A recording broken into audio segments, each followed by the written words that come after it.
Time for us to get started. We'll ask Kelly to do our opening invocation, and Sam McClung will do our lead us in the Pledge of Allegiance. If you'll join me. Dear Heavenly Father, we thank you for the blessings that you give us, Lord. We thank you for giving us our community and this area of Greenbrier Valley, Lord. I personally want to lift up the children that we're going to recognize this evening as far as our Children's Memorial Flag Day. Lord, I ask that you will be with each one of those children and homes that they are, and to just help find guidance for them and be the light for them. Lord, I ask that you'll be over our meeting this evening and that all our actions will be that of yours. In Jesus' name, amen. Amen. Pledge allegiance to the flag of the United States of America and to the republic for which it stands, one nation, under God, indivisible, with liberty and justice for all.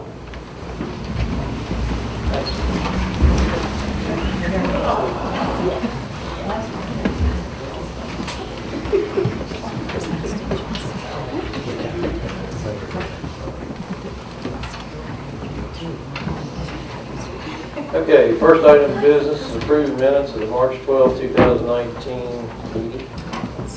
Everybody had a chance to look those over.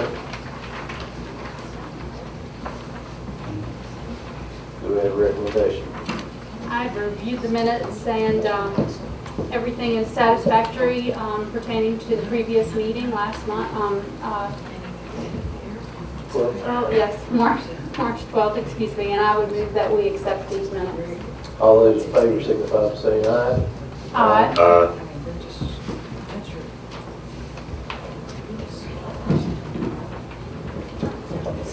Okay.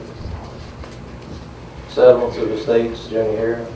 On behalf of Joni Hare, the fiduciary supervisor, I have 8 names to present. Lynn Christine Cornwell, Hilda Marie Davis, John R. Dawkins, Elliot Joseph Eccles, Laura Rebecca Ryder, Nancy Jones Smith, Dallas March Whitney, Glendon Ann B. Yeager. And those are all in order. Okay, we have a motion on that. I move that we accept the settlements of estates, approve the settlements of estates as presented by the fiduciary supervisors. All those in favor signify by saying aye. Aye. Okay. Exonerations, court splits, and consolidations. I have the impropers exonerations as presented by the assessor, Joe Darnell. And I'd move that we accept those as presented and put them into the minutes. All those in favor signify by saying aye.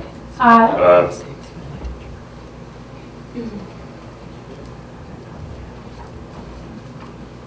Financial approvals brought by the We have no Arts and Rec transfer tonight. We have 3 budget revisions. The first one is to increase law enforcement automobile supplies by $8,957.29. That is a payment for property damage from the Erie insurance. The second one is to increase law enforcement overtime by $274.59. And this is from the City of Beckley, the Southern Regional Highway Safety Program. The third one is to increase 401-223 County Commission Professional Services by $1,435. This is a reimbursement from Supreme Court, adult drug court reimbursement for home confinement services. Okay.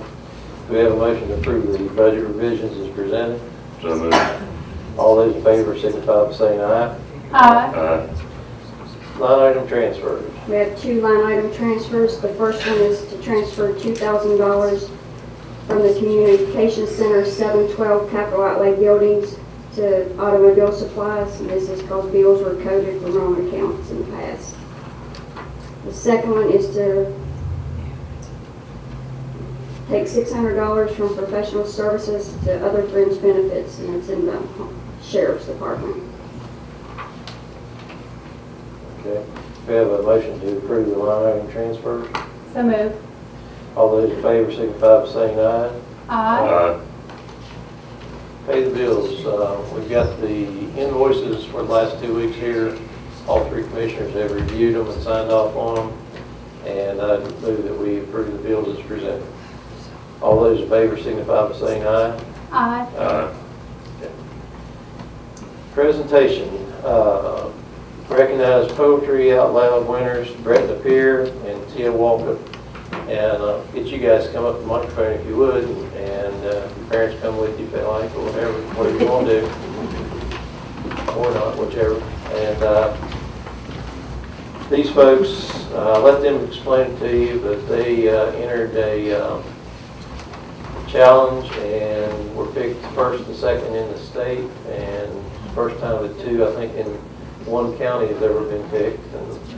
And they had, I forget how many did it start out with? At the state level, like 45? I think there were about, I think it said about 4,000 students statewide, and that was represented by 45 students at the state competition.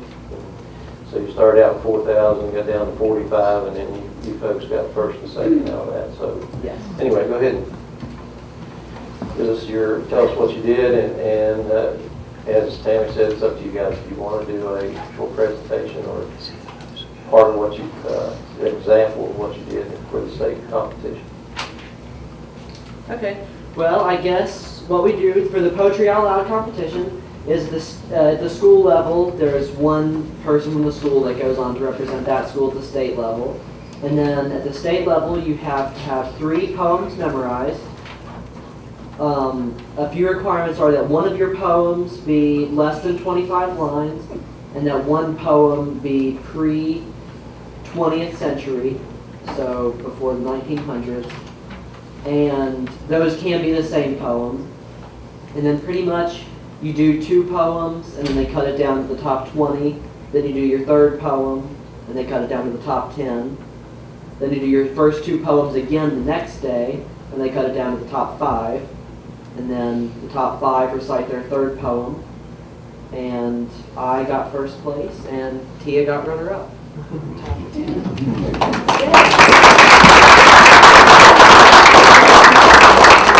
And Brett is from Greenbrier East, Yes. and Tia is Greenbrier West, so our whole county is represented. Yes. And you're boasting? Yes. Do you want to give us a Yes. little presentation? Okay. I will admit, I haven't done this in a while, so what will happen now is they're each going to recite one of their poems that they presented several times at the state competition. I'm sorry, I'm Callie Cochran. I'm Brett's teacher at East. But then what will happen for Brett now, since he's placed first, and then in the event that Brett cannot fulfill his duties as the state champion, Tia will represent our state. But Brett is going at the very end of April to DC to compete against 52 students from around the country. So that includes all of our 50 states, and then I think DC has its own category, and then who's that? Is it DC and Puerto Rico, so there'll be 52 other people there. So it's a pretty big deal. They compete at the George Washington University in DC. And so each of these students actually were awarded cash prizes at the state competition, and the schools received money for poetry materials too. So it was a wonderful kickback for the schools as well. And then I think some of the prizes that Brett will be competing for at the national competition include several $1,000s worth Right. of scholarships and prizes and things like that. So I think the winner wins $20,000. it's a very large prize, but Scholarship, yes. yes. Yeah. So this is Brett's 3rd year competing. Before Brett, we had Miss Neely Seams, who competed for 3 years, and the 3 years that she competed, she got to go to the nationals 2 of the years, and she made it to the top 20 at nationals her 3rd try. So she did very, very well. So Brett's got some solid shoes to fill. But so who wants to go first? Doesn't matter. I'll go first. Okay. Candles by Carl Dennis. If on your grandmother's birthday you burn a candle to honor her memory, you might think of burning an extra to honor the memory of someone who never met her. A man who may have come to the town she lived in looking for work and never found it. Picture him taking a stroll one morning after a month of grief with the want ads to refresh himself in the park before moving on. Suppose he notices on the gravel path the shards of a green glass bottle that your grandmother, then still a girl, will be destined to step on when she wanders barefoot away from her school picnic, if he doesn't stoop down and scoop the mess up with the want ad section and carry it to a trash can. For you to burn a candle for him, you needn't suppose the cut would be a deep one. Just deep enough to keep her at home the night of the hayride when she meets Helen, who is soon to become her dearest friend, whose brother George, 30 years later, helps your grandfather with a loan so his shoe store doesn't go under in the Great Depression. And his son, your father, is able to stay in school, for his love of learning is fanned into flames. A love he labors later to kindle in you. How grateful you are for your father's efforts is shown by the candles you've burned for him. But today, for a change, why not a candle for the man whose name is unknown to you? Take a moment to wonder whether he died at home with friends and family, or alone on the road, on the lookout for no one to sit at his bedside and hold his hand. The very hand it's time for you to imagine holding.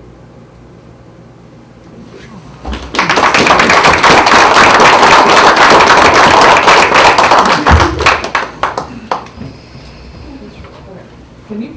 This is Turn it up. okay, yeah. Sorry. Yeah, I'm gonna try to come this way because I'm used to like looking in a crowd and I don't want to be like making eye contact or something. Fine. Alright. Very Large Moth by Craig Arnold, after DHL. Your first thought when the light snaps on and the black wings clatter about the kitchen is a bat. The clear part of your mind considers rabies, the other part does not consider. There's only to startle and cower away from the slap of its wings. Though it is soon clearly not a bat, but a moth, and harmless. Still you are shy of it. It clings to the hood of the stove, not black, but brown. Its orange eyes sparkle like televisions. Its leg joints are large enough to count. How could you kill it? Where would you hide the body? A creature so solid must have room for a soul, and if this is so, then why not in a creature half its size, or half its size again, and so on, down to the ants? Clearly it must be saved. Caught in a shopping bag and rushed to the front door, feeling the plastic rattle, loosened into the night air. It batters the porch light, throwing fitful shadows around the landing. That was a really big moth, is all you can say to the doorman who has watched your whole performance with a smile. The half compassion and half horror we feel for the creatures we want not to hurt and prefer not to touch.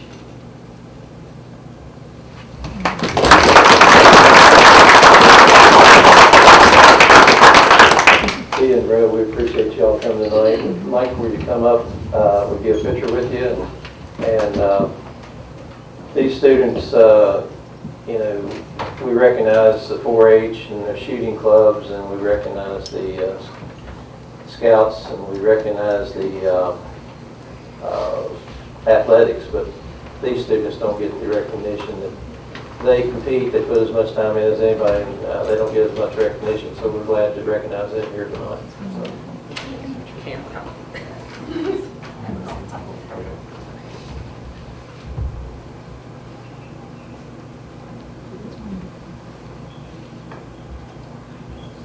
Mike. If he does, he blinks, just so you know. Oh, yeah, I have pictures, proof of that. He's a pretty good boy. Thanks, Bill.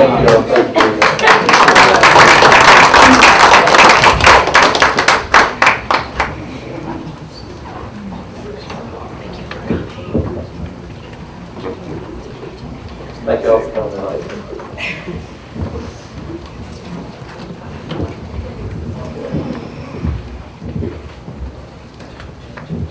Discuss noise issues in the unincorporated areas of the county. Who's coming out, okay? It's a tough act to follow. I don't know. Turn that back around. Can you hear me? Yeah. My name's John Marshall. I live in Crawley. And we all have the pleasure of living in Greenbrier County. The vistas, the beautiful mountains, the rivers, it's a very nice place to live, wouldn't you agree? But there's something sinister in the air. You may have been in Lewisburg having a dinner one time, or you've been at the Greenbrier, walking around or playing golf, and then you hear it. And it gets louder, and it gets louder, and then it goes by, and it's a loud truck. You've all heard them, right? Okay, well, Crawley is a great place, but unfortunately it's on Route 60, and it runs about 2 miles downhill. It's the only hill between Sam Black Church on Interstate 64 and Rainell. And boy, the truckers know.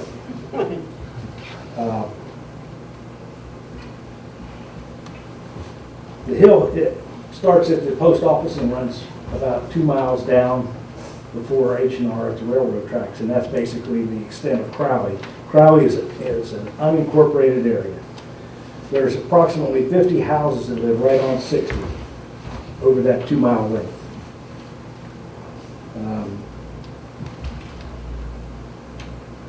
I did a little survey out on the road, just a sample, and I don't know if you all got a chance to look at the YouTube video we posted. It's called "It's Loud in Crowley," and it shouldn't be. And my daughter and I put that together, and there's plenty more to go where that comes from. But we get about 600 trucks a day up and down that road during daylight hours. That's probably 50-50 going east or west. When they come down the hill, they're using their Jake brakes, and you know how loud they can be? Well, 50 houses on that road can tell you. And you can hear them a half a mile in the distance, and then another half a mile when they go by. My count is about 25% of the trucks that go by there are over 90 decibels. And if you look at the OSHA requirements, 90 is the upper limit on exposure to noise. These guys are sitting in the cab of their truck for 10, 12 hours a day, and they probably can't hear. Anyway, so it's a health hazard to the drivers, never mind the people living on the road. So, somehow these guys get their pipes on their trucks. They either get them inspected and then haul them out. Whatever they're doing, it's costing them more money to make them louder. And if they just comply, like all the other corporate truckers, Burns Fleet, Appalachian Aggregates, there's 75% of trucks are quiet. And we're wondering why it isn't enforced. Now, Tom Painter is a West Virginia officer who's in charge of the trucking, and he's one guy, and he can't be everywhere. He covers several counties. He's come out several times and written a couple of tickets, but we need a more concerted effort. We need signs posted. So, what are we recommending? What are we asking the county commission to do? Speak and coordinate with the state police, the truck inspector, understand the illegal conduct of the truckers, understand how this West Virginia state inspection of trucks should work, and enforce it. talk to the Richwood City Police. They enforce a no engine brake rule in their city. They are a city, they have their own police force, they can enforce it. And they do. Postal warning signs east and west of Crawley, and I believe you all have a copy of that. This is the best sign I've seen in my travels. And it basically says, truckers, engine brake mufflers required. That's all we're asking. You could go ahead and use your engine brakes. That's not against the law. But when they're unmuffled, they're noisy. Burns, all the other corporates they use, Jake brakes, engine brakes coming down the hill, but they're muffled, you can't hear. That's the distinction.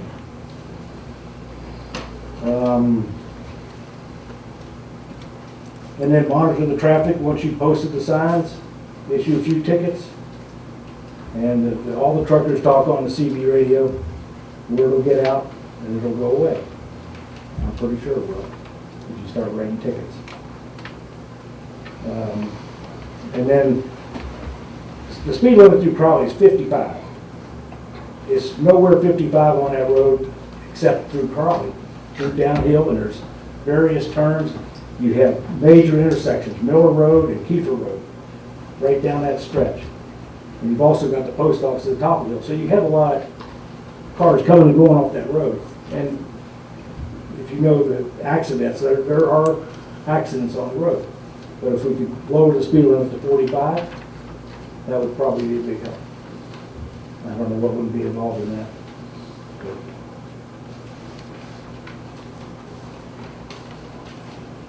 And we'd also like to get a information billboard. When you go into a town, you see the Rotary, you see all their pages of their activities that the city partakes in. If we could get a sign like that put up on a piece of property you all designate, we can put a number of signs on it, such as the West Virginia Meadow River Wildlife Management Area, which is right there in Crawley. There's the Clear Creek Rod and Gun Club. It's a private, it's the West Rock, 88,000 acres of hunting. West Virginia Bird Sanctuary. US 60 Scenic Highway. And then there's the Sam Black Church Historic Site right down the road. And we also have trout stocking from West Virginia on the Little and Big Clear Creeks. There's a lot of information we can put on those signs. And also truckers, muffle your engine. So, I'll give you a couple attachments. There's two from OSHA on their regulations, and you can read through those details. I won't bore you with them. But these trucks are definitely exceeding the regulations, the federal regulations. And that's all I have. Thank you very much. Thank you, Mr. Marshall. Thank you for coming. Any questions? I appreciate you taking the time to put all this together. It's been a 3-year effort. I drive that road daily and Yeah. recognize living at the bottom of Soul Mountain, there is many of the same trucks that pass your house are the same trucks that pass my home. And hopefully this is something we can look into. I think it's a county-wide issue, not just in Crawley. You're correct. And Lewisburg touts itself as being a historic visitor center. And like I said, you could have a beautiful meal at delivery, and the truck comes down Washington Avenue and just blows you right out of the restaurant. So, Yeah, like you say, the newer trucks, the exhaust can't be tampered with. It's a lot of some of the older trucks and the ones that have been modified over the years and things. So but we check with the DOH for one thing, signage and things like that. There's a few things we can check on, and we had talked earlier and talked about an ordinance and with a sound limit, and of course we definitely don't want to how would you restrict it. How would you enforce something like that, though? It'd be very rough. Sheriff's Department or? It would have, if for the county to do anything, it'd have to be the sheriff's department. It'd be up to them if we pass an ordinance.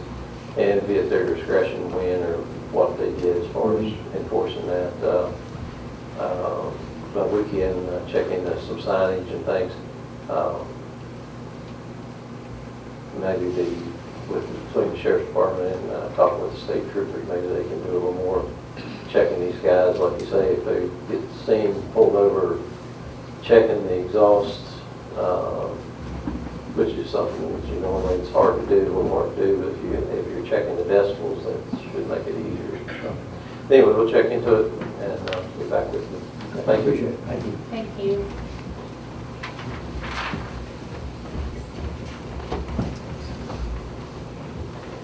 Oh yes, update on the flood recovery.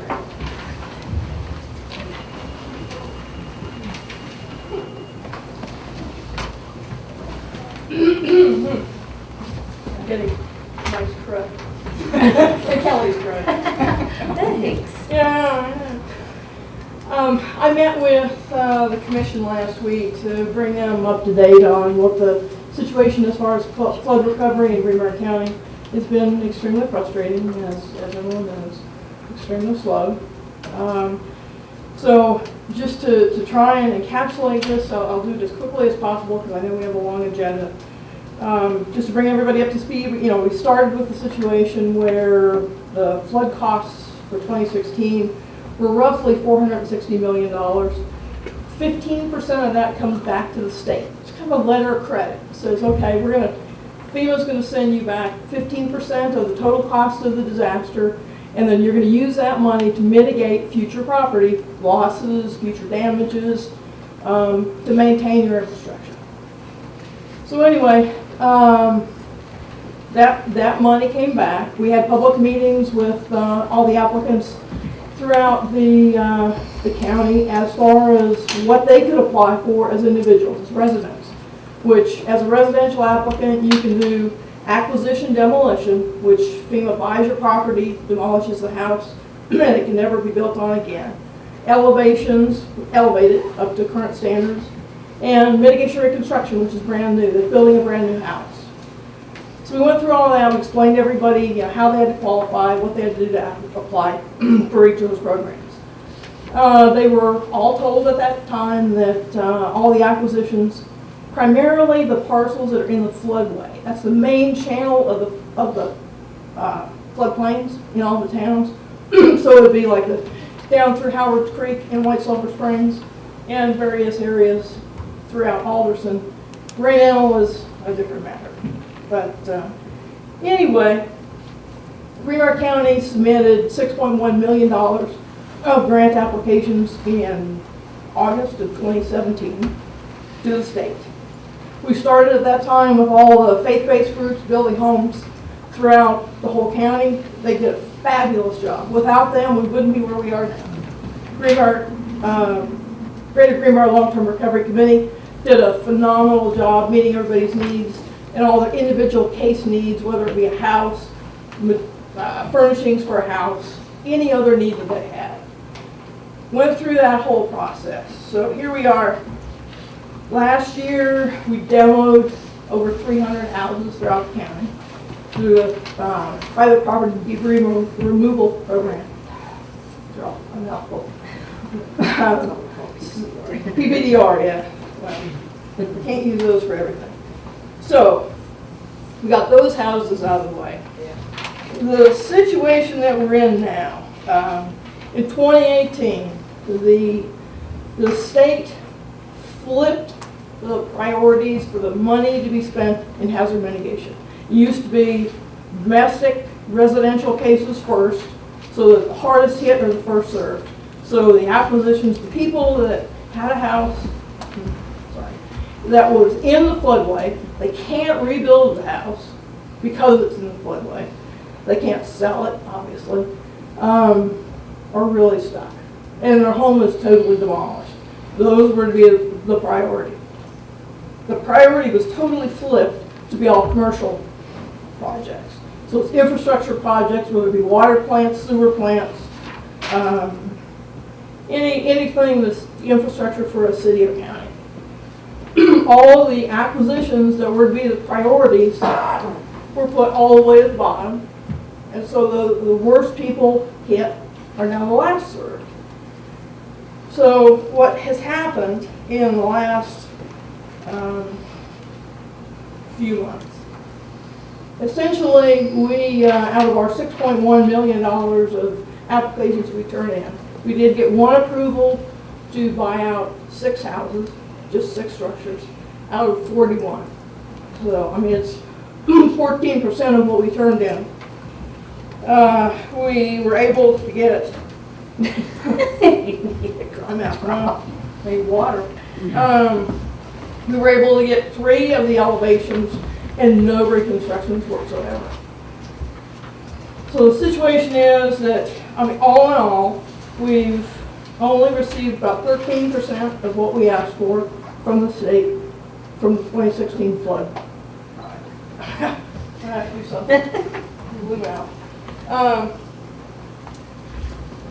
In addition, the situation is, and there's a lot of numbers, so I'm trying to keep it to a minimum.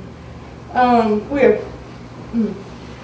34 properties that are unapproved for acquisition, 14 that are reconstructions. We have 48 families that are undercovered. We have 30 plus homes that are still languishing in communities that are not demoed. So you can imagine living still next to homes that were destroyed in 2016, right next to you, that are a public safety hazard and a mess. They can't clean them up. It's not their fault. Unless they totally bail out of the program and then they can't sell their house to FEMA. So they're in a pickle. So for community recovery, this has to happen. We pushed and pushed and pushed on the state, and we're not getting anywhere. So essentially, only 13% of our requested HMGP funds have been approved, and the only way that the acquisitions at this time can be funded is if those large infrastructure projects are denied by FEMA. So I wanted to bring this to the Commission's attention. Obviously, it's a concern of mine. I deal with people like Mr. Dolan every single week of every month for years now. And I'm not saying that for pity for me, it's for them. I mean, because I work as hard as I can for them because they are undercovered and it just breaks my heart. We actually had the 6 that were approved had closings this week, and I mean, the tears were just flowing. And those are individuals with one in particular, a young family with young kids. They had a mortgage on the house that was destroyed. They have a mortgage on the house that they bought since then, and yeah, they were in tears saying, we were going to die before we paid off those mortgages, and we had nowhere to turn. So that's what these individuals are dealing with. And thank God for long-term recovery and VOAD and all the faith-based groups that built everything that they did. But there are still people out there in a great deal of difficulty. So, anything you can do at the state level would be appreciated. Kanawha County is the same situation. I just talked to people in Kanawha, and they had 100 homes that are on the acquisition list. They've been approved for 8 to 10. It's a very, very, very difficult situation. But for community recovery, we need to find a way to get these done. Paula, who's responsible for turning that priority list upside down? Government justice.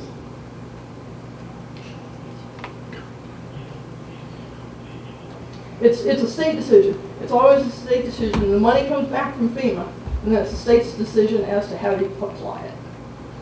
And normally it's always worse served, or worse damage first served, and then it comes down to commercial projects after that.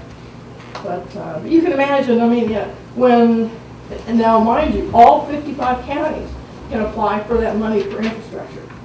So not just the counties that were impacted by the flood, all 55 counties in the state. So you're talking about millions and millions and millions of dollars. And they'll chew up that 69 million in hazard mitigation funds in no time at all. But we did get a little bit of good news this week.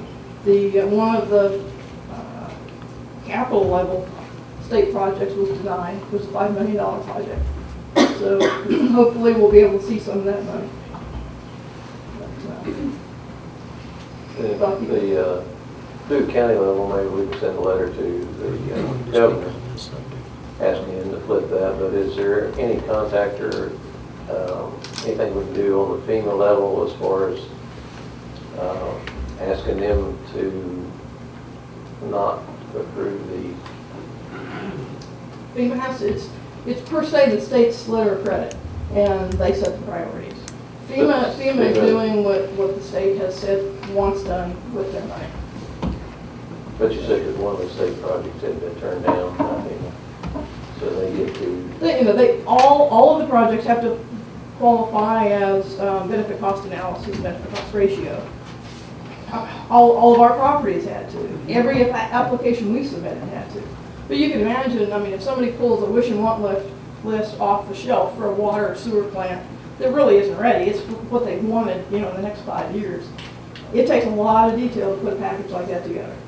And so the state had to actually hire engineering firms to come in and analyze the applications and to review whether or not their costs were accurate and whether or not the benefit cost ratio was accurate as well. And so they will give their recommendation to FEMA. So the best thing that we could do, or any of the people affected by this could do, would be to write to the governor's office and ask them to, like you say, flip the priority list. Well, the acquisitions are on the very bottom. And they probably won't flip it, but anything that they can do, they can still work within those lists and modify. They can do a little funding here and a little funding there. There's no saying that they can't do that. They have to literally, as long as FEMA approves the project, then it can be dealt with in the state as far as which one goes through in this project. Just any amount of, anything you can do at the state level would be appreciated. But we'll cross our fingers that some of these other projects aren't approved. Thank you, Paul, for all of your hard work. Very importantly. Thank you for coming tonight, Paul.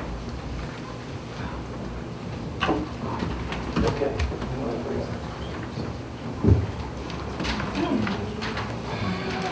Okay, we got, next up on the agenda is public comment on agenda items. And the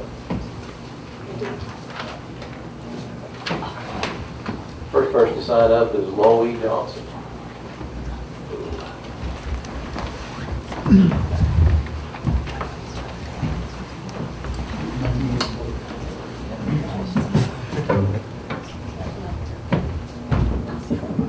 going to turn around that way so I can look at you. I'm here tonight because of an item on the agenda under new business, item 5, consider board appointments, number C, airport.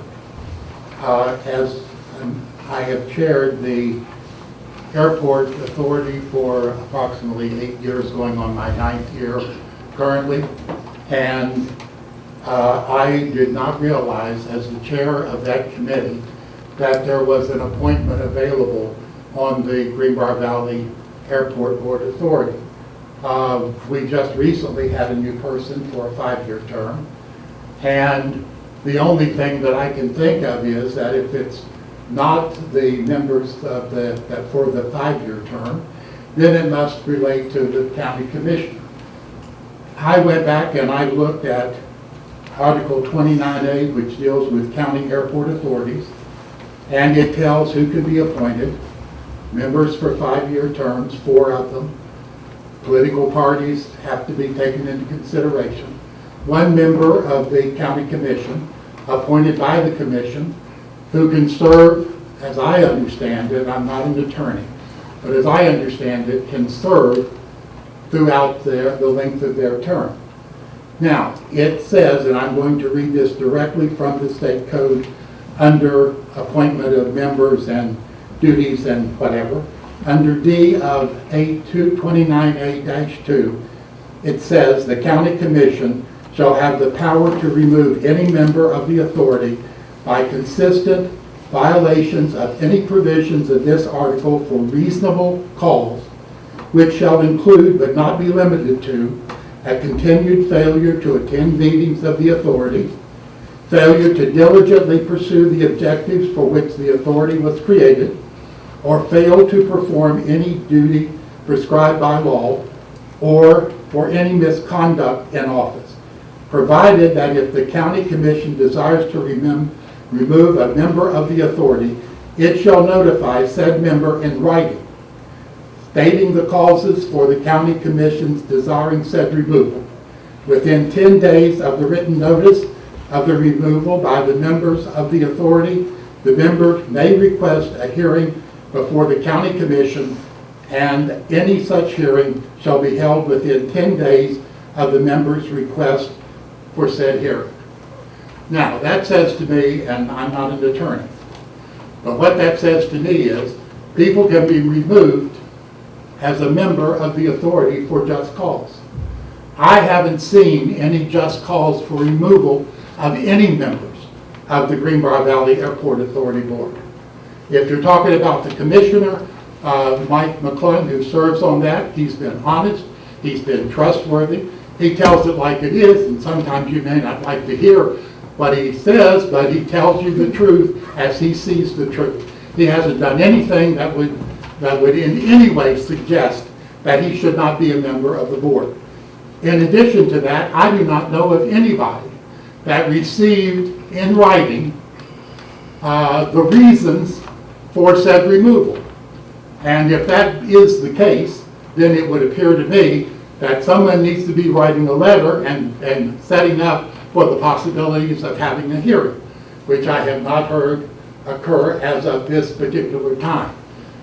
So I would ask that the county commission remove this item from the agenda tonight and go back and look at what the law has to say and make certain that if you're trying to remove a member of this commission from the board, from the Airport Authority Board, that you do so legally and with the facts of the law before you.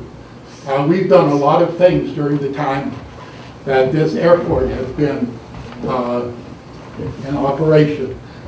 8 years ago, when I first attended this board, first meeting at the Airport Authority, by asking questions, which I did and other members, we come to find out 8 years ago, there wasn't any insurance on any building at that airport.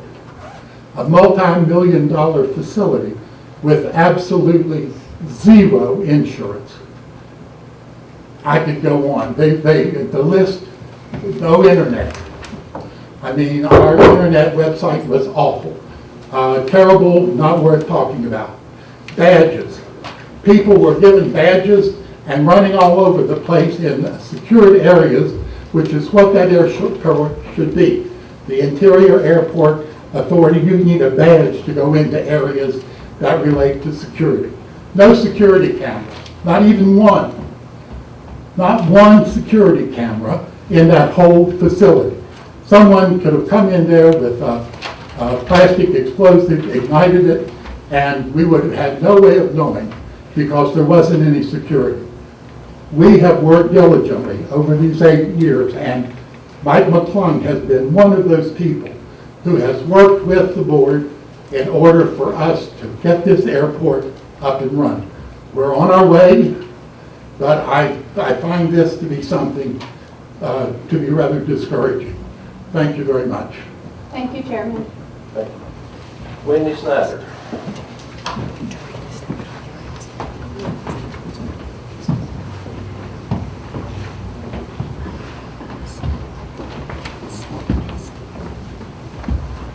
You can turn that down for you if you like. I wanted to follow up, same subject as Chairman Johnson. No one has asked me to speak. Mike McClung did not know I was going to speak. but this is in reference to Mike. I want to speak on the subject of Mike McClung. The one thing that I know for sure is that this man has integrity, is honest, is fair, and absolutely loves Greenbrier County, all of it, not just one particular area. His record speaks for itself. He has worked endless hours to make this place we call home better. I know because I've personally seen the results. To suggest his removal without cause because of others' personal agendas is corrupt. Those on that side do not have the future of our county in our best interest. That sort of behavior is selfish, vindictive, and without character, unlike the Mike McClung I know. His legacy will be one of honor, theirs one of shame.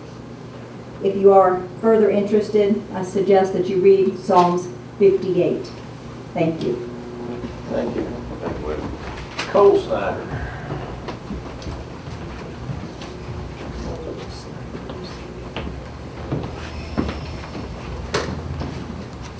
I'm Cole. I'm 13. In about 5 years, I'll be eligible to vote, and a few years after that, I could run for public office. I'm also here to speak on Mr. McClung's behalf. I'm aware that on the agenda tonight, an item is that you are considering his removal from the airport board. As Mr. Johnson just spoke to you all, he explained what it says in the state code. And so far, we have not seen any indication, and the public has not seen any indication, that any of that code was broken by Mr. McClung. In the event that he would be removed without a reason that the state code states, that would be breaking the law. Mr. McClung displays integrity, honesty, and all other attributes that would be necessary to serve on a committee. He doesn't work for a special interest, and if you don't have a reason, then you must have a special interest.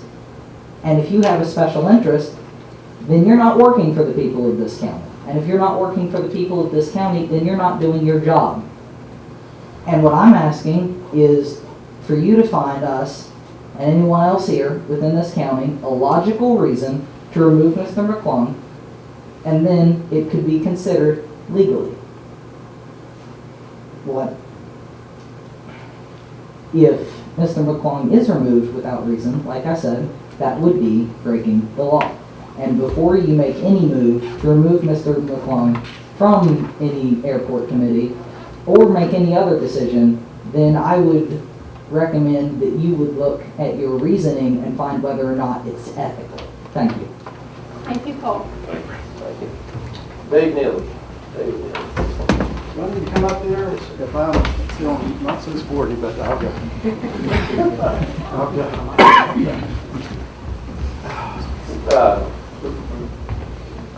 If you're having medical problems or something, I'm sorry. But we, to get you on the camera and to record everything, that's how we record our meetings.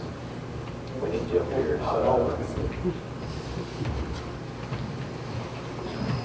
So I'm Dave Neely, and along with my team back there, we own and operate Jet America, currently at the airport.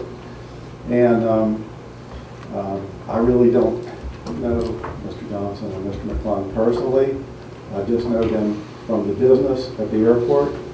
And I can tell you that I was here operating aircraft about 15 years ago, or trying to operate about 15 years ago, and it was a totally hostile environment.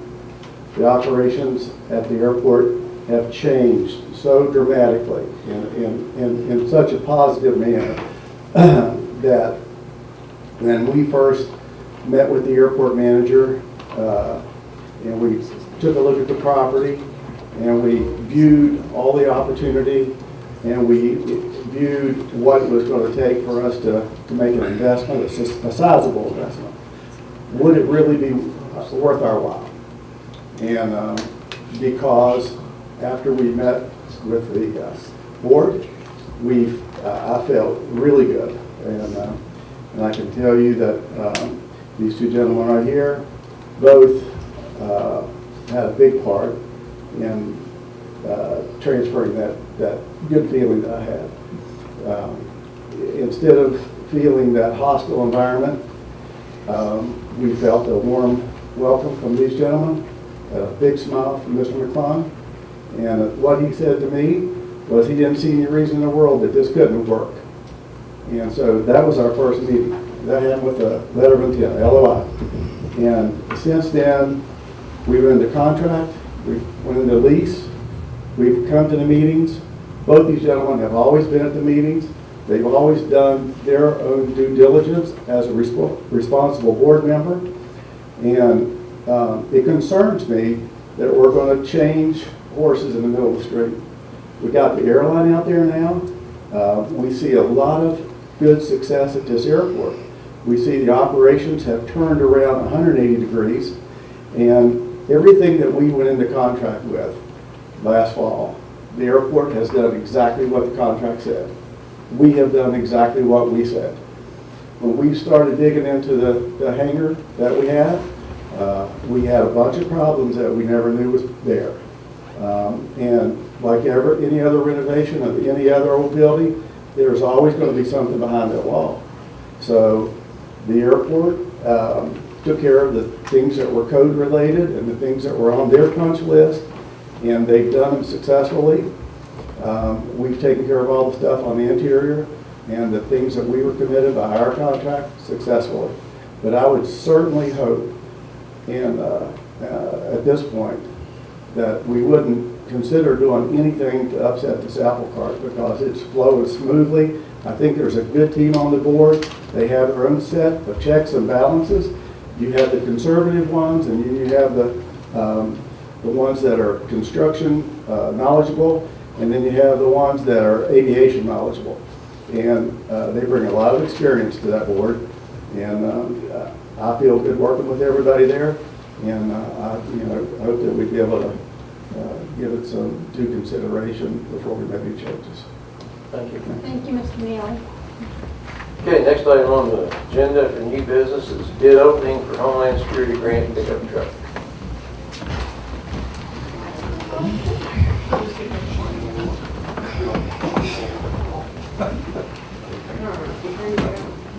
Apologies, one was opened at the post office until they read the outside and decided it was ours.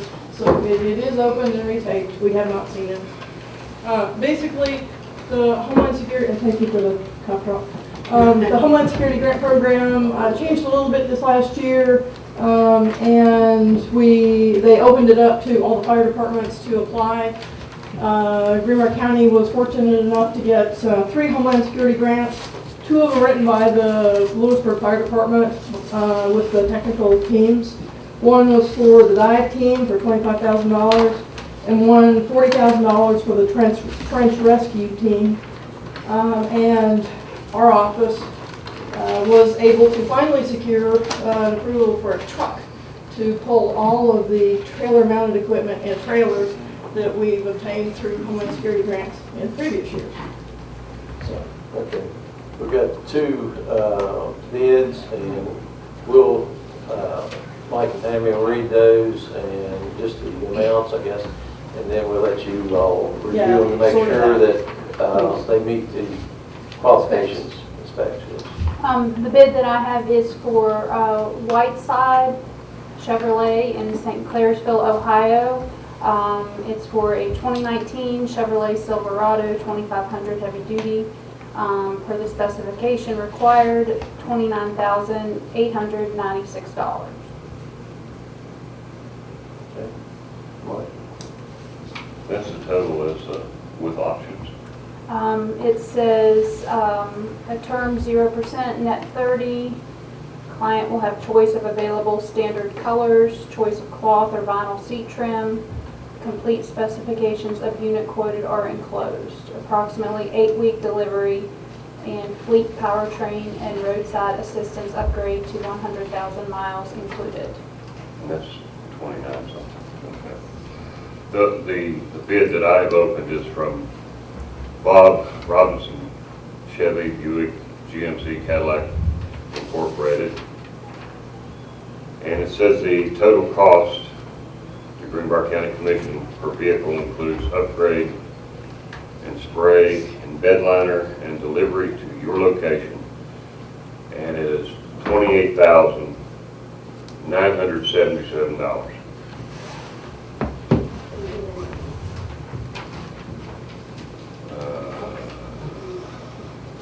Good question.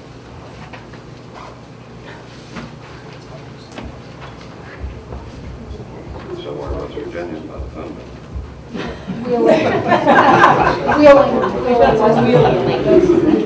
Over Huntington areas. Thank you.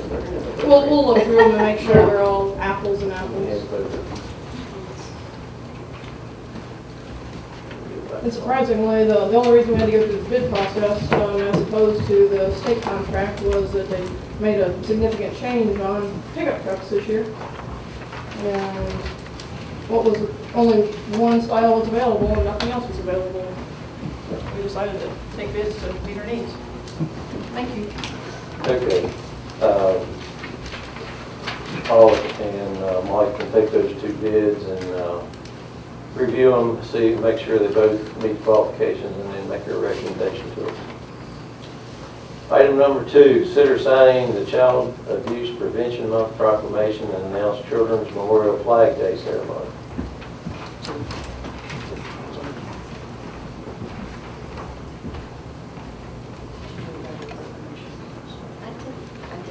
My letter, is that okay? Okay. My name is Jenny Castle. I'm the Executive Director of CASA, which stands for Court Appointed Special Advocates. We work with abused and neglected children that are in the foster care system through the circuit court. We've joined forces with Children's Home Society and some other agencies, but I'm not 100% sure who they are at this point, to work on April as Child Abuse Prevention Month. A couple of the things that we have done for many years. One is we are asking if we can display child abuse prevention pinwheels on the courthouse lawn. Each pinwheel will represent 7 children. There'll be approximately 400 pinwheels.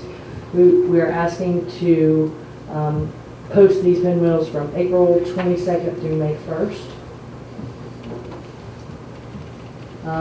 The pinwheels have been used now as a symbol of hope, as opposed to the negative focus of the world we live in, unfortunately.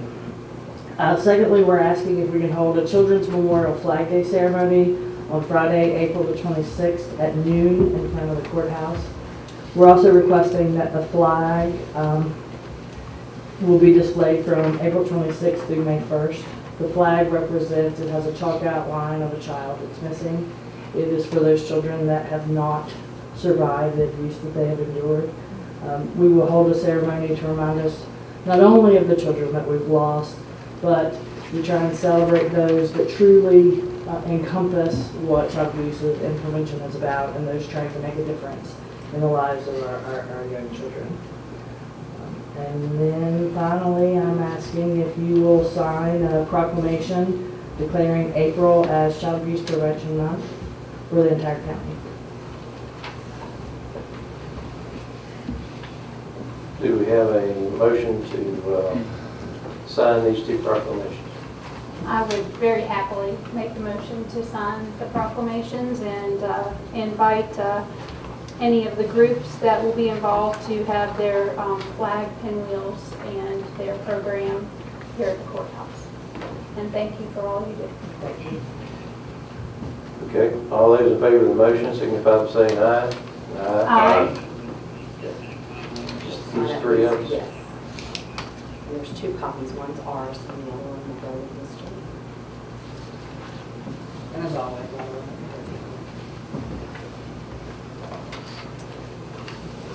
I think the last count statewide is we have over 7,000 children in foster care here at the state, and about 4,000 foster families.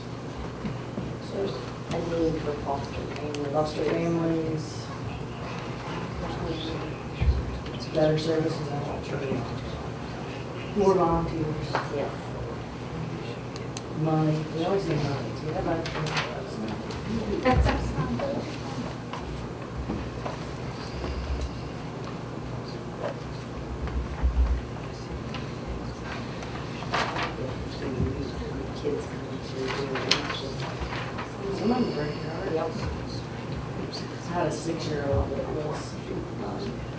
the other day. Why was it his fault? What did I do wrong?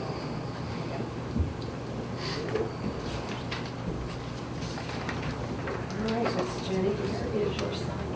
Thank you guys so much. Thank you for Thank coming. you, Jenny. Thank you. Okay, consider new 911 dispatcher hire. Like, table that. Yes. I think we had approved 4 at the last meeting, and then right after that, almost on the heels of that, we found out one other person was leaving us to take another job. But it's a little too difficult to train 5 at one time, so we're going to wait and approve another one at another time. So, anyway, so we're tabling that at this time. Okay, consider board appointments. Department. New assessor hire. New assessor hire. Yes, and that's in your packet with the transfer of Lucas to our department that left the vacancy in the assessor's office. And so he has presented a letter requesting to hire Sherry Crookshanks. And he only copied the resume, so he's floating. We'll get that, yes. I'll look at that once it's approved.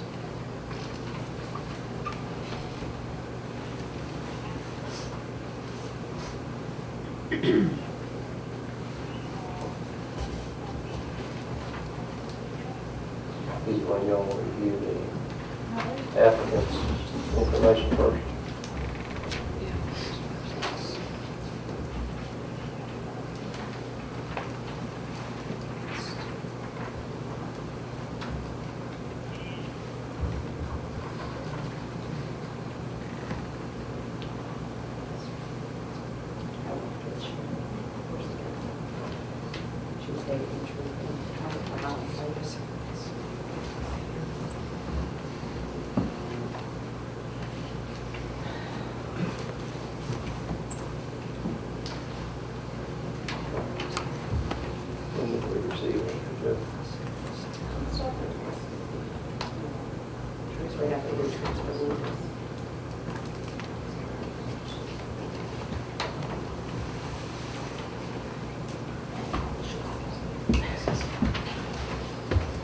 While they're reviewing that, little history there,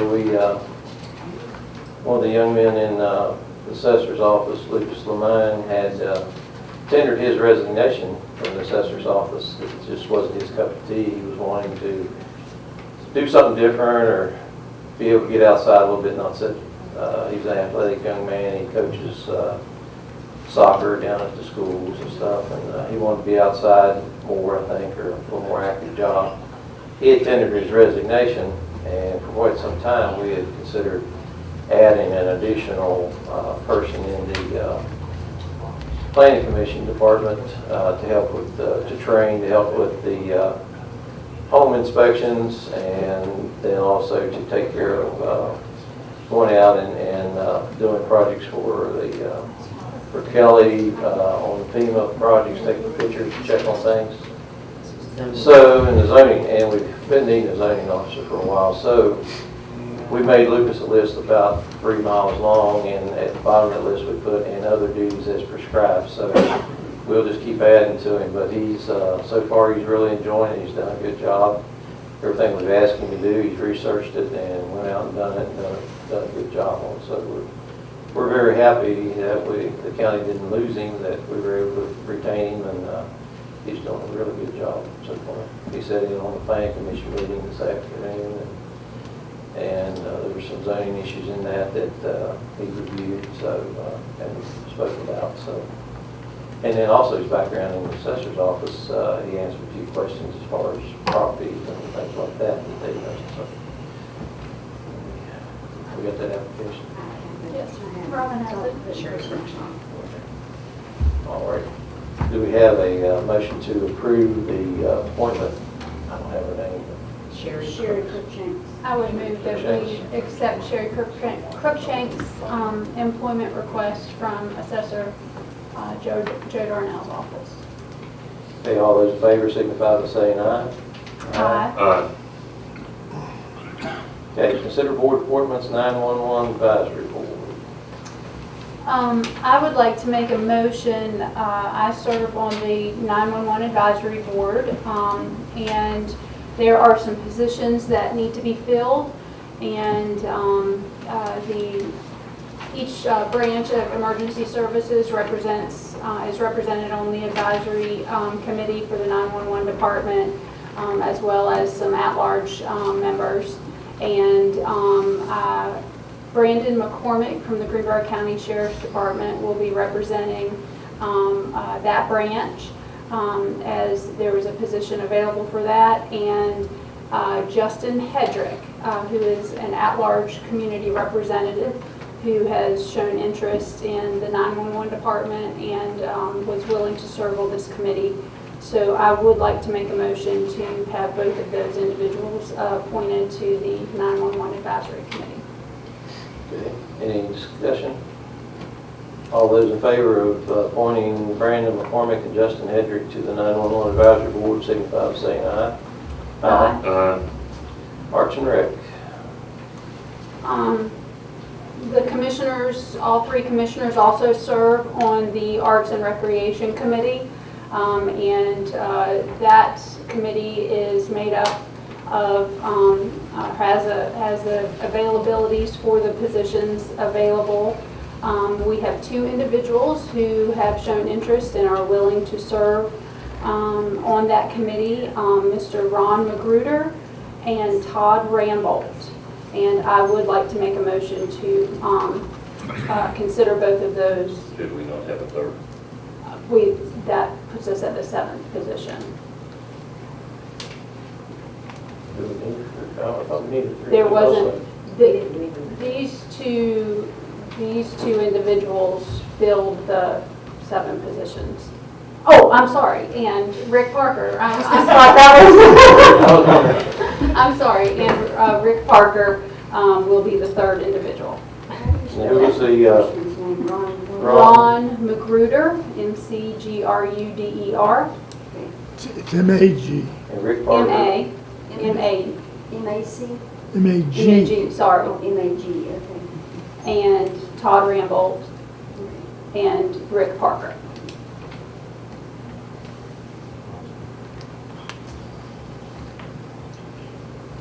Okay, we got the 3 names of, for the Arts and Rec, Ron Magruder, Rick Parker, and Todd Rambold. And these 3 folks represent 3 different areas of the county. So that's good to keep the entire county represented. All those in favor of appointing these gentlemen to the Arts and Rec Board signify by saying aye. Aye. Aye. Okay. Part C, Airport. I would, there's been previous discussion from public comment, and I would like to make a motion to reappoint myself to the Airport Authority in replacement of Commissioner McCong.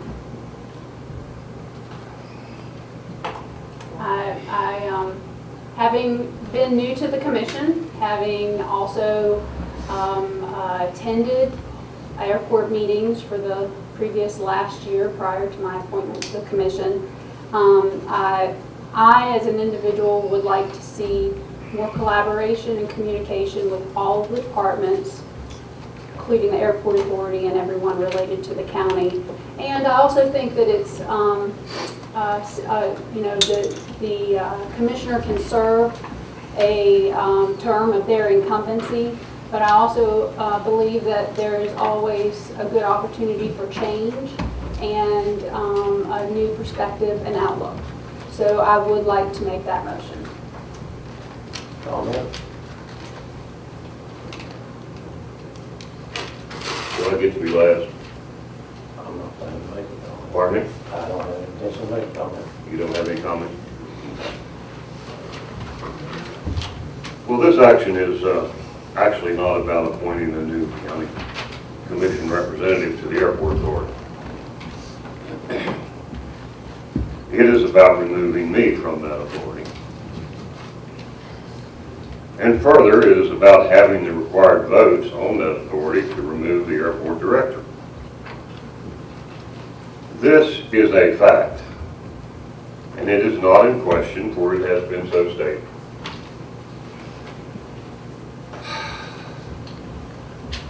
Now, as for my importance on the airport authority, oh, it'd get along just fine without me.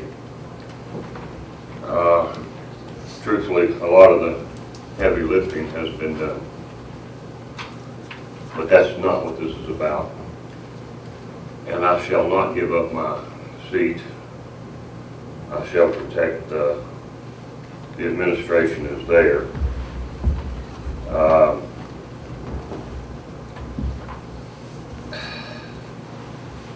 My importance on the authority, I can only say that I was the county commission representative on that board that led the charge to remove the previous administration. That administration had been there for 2 decades. And those were bleak times. We are trying to recover from them. And it has not been easy, and it is not complete. So for all those other county commission representatives on the board, and for all those other board members for all those 20 years, I suggest that I'm that new viewpoint. I've been told that, well, I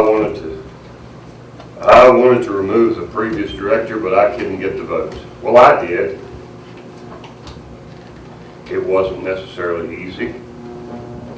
It took some persuading, some explaining, some investigation. You've heard some of the things that we were dealing with. I'll be real truthful. When I first went to the meetings, I guess I was a little naive. The airport's been there for 40 years. I figured they had this thing pretty well wrapped up. This was kind of an easy task. You know, it's like getting an elective in college. It's an easy A. It was not like that. Every meeting I attended, something new came up that just didn't quite pass the sniff test. You've heard about some of them. There were many. Morale there was awful. Horrible. And it had good reason to be. People weren't treated fairly. There were individuals on the payroll who were given preferential treatment. There were sweetheart deals with tenants. There was the chief financial officer running her own business out of the airport and using airport equipment to do it. It was horrible. It's unimaginable. I can't get into too many specifics because there's a special prosecutor looking at it. I can tell you this. When the FBI first visited the airport about this situation,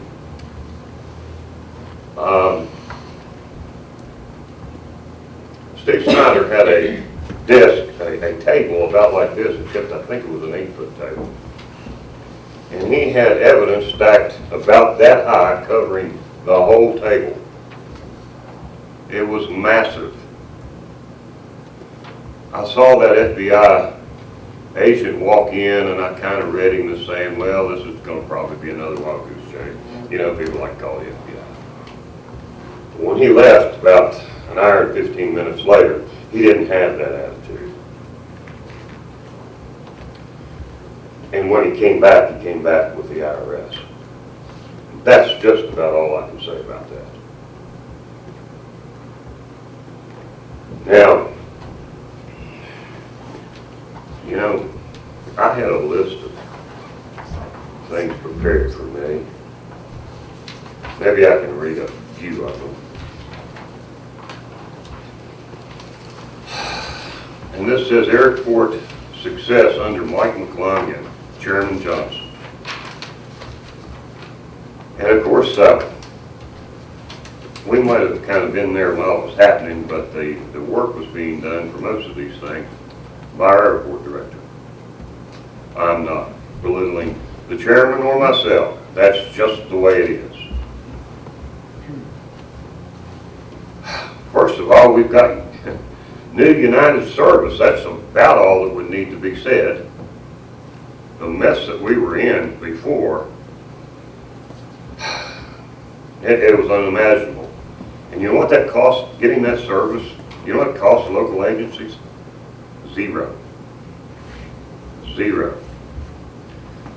That was done without even the support of local groups. As a matter of fact, some of them interfered.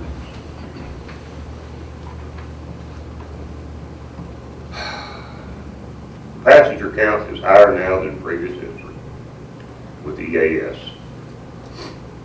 That's essential air service. Achieved $1 million per year FAA funding guaranteed for infrastructure. First time in many years. New businesses, you've heard from one of them.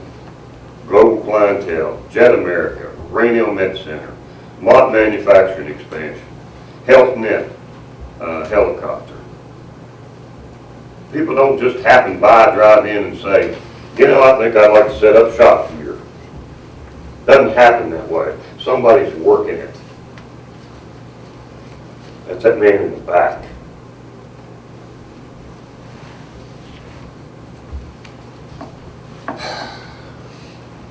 The airport is now receiving fair market value on all leases.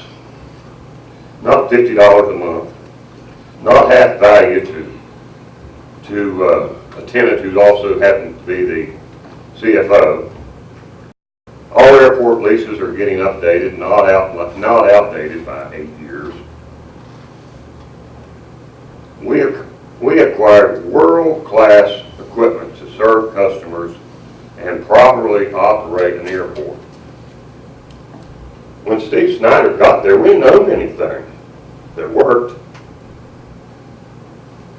And he's been accused by many in the public and people that are just casual observers of spending a lot of money. Well, you damn right he did. But I'll tell you what, most of that equipment cost very little or nothing at all besides the maintenance that it required when it got here and the shipping because it came from surplus. And as a matter of fact, we had an auction recently to get rid of some of the equipment that we didn't use, and we actually turned a profit. So yeah, money was spent. That's because money wasn't spent for 20 years.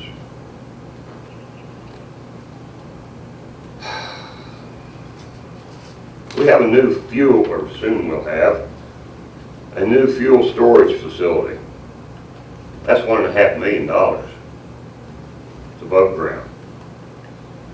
3 hangar doors are larger now to allow airline-size aircraft. And we have new corporate tenants. Security, the security camera system, I'd say I'd like for you to go look at it, but I don't think you can. But I'll just put it this way. When Air Force One arrives, it doesn't just show up. There's kind of an avant-garde that comes, and that's the Secret Service and their folks. And they can't believe that this small airport has that security system. And that man back there is ready for them when they get here, and they just say, good to be here, because everything we need has already been taken care of.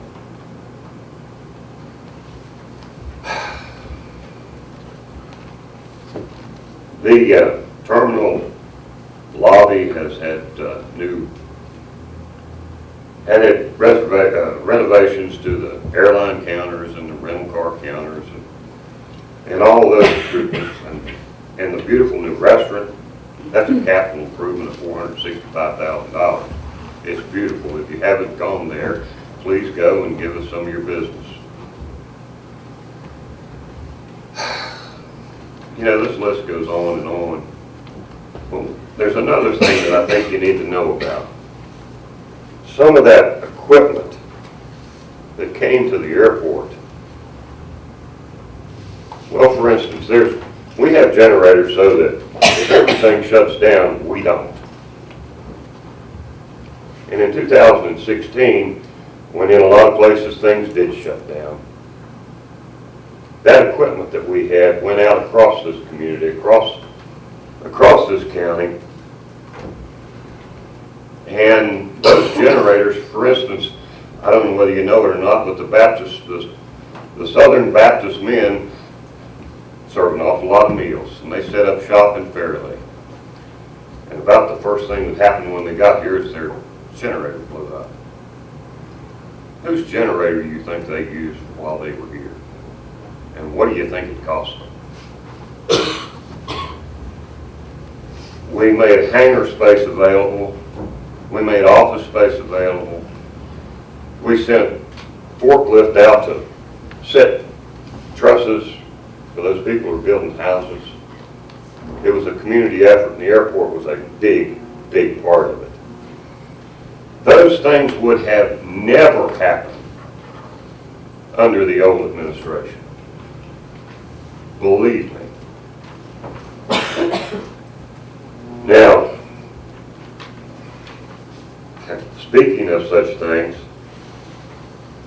when Steve Snyder got there, the first 24 hours he discovered that the fuel storage facility was out of compliance with DEP regulations. The company performing work with the previous management did not have proper insurance, safety equipment, or licenses. That's the kind of things that went on. There were numerous OSHA violations that stopped immediately. First 2 weeks, notified the auditor of possible criminal acts. First 3 months, worked with FAA and the government accounting office to assess leases way under market value. And the FAA said to terminate them, and we did. You know, I could go on and on to things like the bus service is now going to the airport. The administration that we have there now is doing things on the grounds of that 400 and some acre facility and outside the box as well. And to get rid of me just so that you can fire that man and kick him to the curb is reprehensible, not to mention illegal. Chairman Johnson read you the code. I have a copy of that, and accompanying that paper, I have a copy of a legal opinion on that by one of our attorneys, Britt Ludwig. And I'll read you the last paragraph, or the last sentence. It was asking whether the county commission had the authority to remove somebody, and she said, thus, the short answer is yes, a member may be removed midterm, but only for cause as outlined in Chapter 8, Article 29A of the Code, which is what the chairman quoted to you. And our prosecuting attorney signed off on that opinion. So it seems to me that my fellow commissioners, well, before I go there, I'm going to have to make one personal comment. If you occupy one of these chairs, you kind of get used to the feeling of a mic in your back from time to time. It's just part of the job description. But I'll have to say that this one stabs at the heart. This won't do. This just plain won't do. Question. Am I on a time limit? I would like to call But she calls for the question, that ends discussion. All those in favor of the appointment of Tammy Tinker to the Airport Authority signify by saying aye. Aye. Aye. All those opposed? Hearing none, 2-5. I'm opposed. Sir? One opposed. Okay. Moving on to item number 6, consider appointing a Meadow River Trail Coordinator. We've talked with Mr. Matt Ford. Matt helped with the Meadow River Association, and Matt, if you'd like to. With the passing of Doug Hilton, Doug was taking care of our grants, and writing our grants, and everything for the county commission. And he was also taking care of the Meadow River Trail that we thought they were developing in the western end of the county, Meadow River Valley end of the county. And then you're more familiar than anybody else that I know of with that, what Doug has been doing and what he's been working on. So do you want to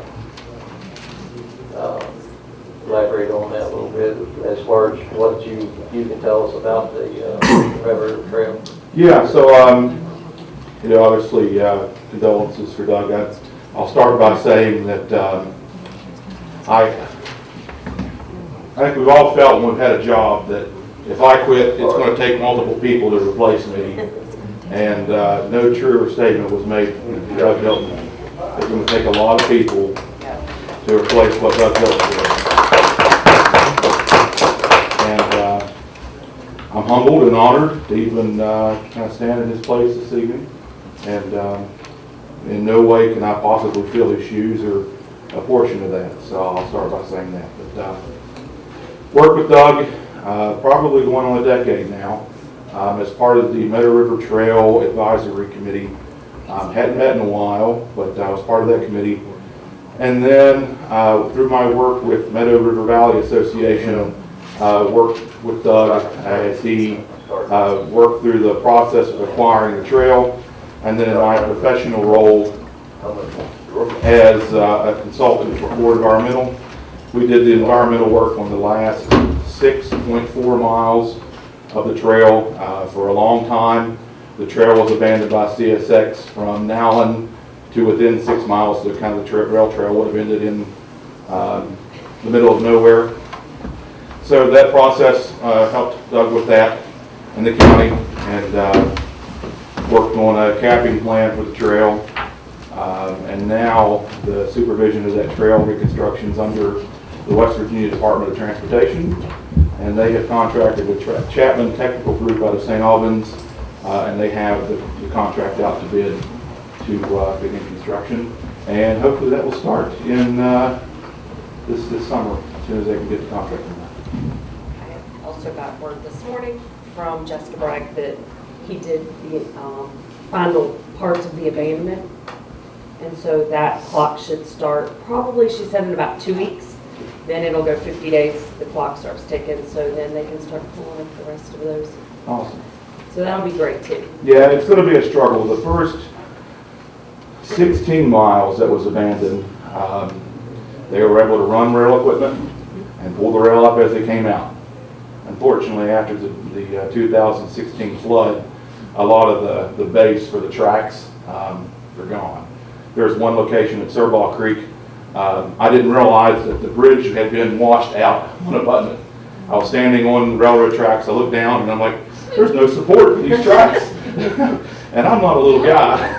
So I did the easy back up and looked, and the span was twice as wide as it used to be, and one whole side of the bridge had been washed out. And the tracks were just suspended in air with the railroad spikes holding the ties in place. So a lot of work. Not going to be able to drive equipment. It's going to be very tricky to get the rail pulled up, but making progress, so that's good. So, like I say, you have the since Doug's gone now, you have the most knowledge about this and everything. We feel like, so do we have a motion to appoint Matt to be the Meadow River Trail Coordinator for the county? I would very happily request to appoint Matt as the appointee for this position. Okay, all those in favor signify by saying aye. Aye. Aye. Thank you, Matt, I appreciate it. Glad to serve. We'll be getting, Kelly hopefully will be getting more information from Doug's estate. The folks are trying to collect all the data from his computer and get them to us so we can forward that to them. Very good, thank you. Thank you. I've also Thanks, shared Matt. your information with Jessica, so she has all your contacts. Cool, thank you. Well done. Congratulations.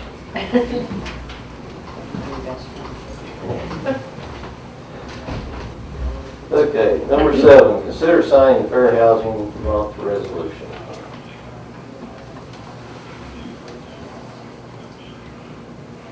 That was sent to us from Region 4 Planning and Development, and they explained to us that this is part of our Small Cities Block Grant is to do this proclamation. Okay, as Kelly just said, we need to adopt this for Small Cities Block Grant funding and HUD funding and other things. And the 3 items it has on here is please find enclosed a copy of the standard fair housing press release that we have requested be published as a public service of West Virginia Daily News. Please also find enclosed 2 fair housing publications. Make these documents available to the public by placing them in an easily accessible place in the commission office. And we've done that. A fair housing wall poster is also enclosed. Please display the poster in public where public notices are located. Also, a resolution for the adoption of April as Fair Housing Month has also been enclosed for approval at the meeting on March 26, 2019. Please provide Region 4 with a copy of the executed resolution.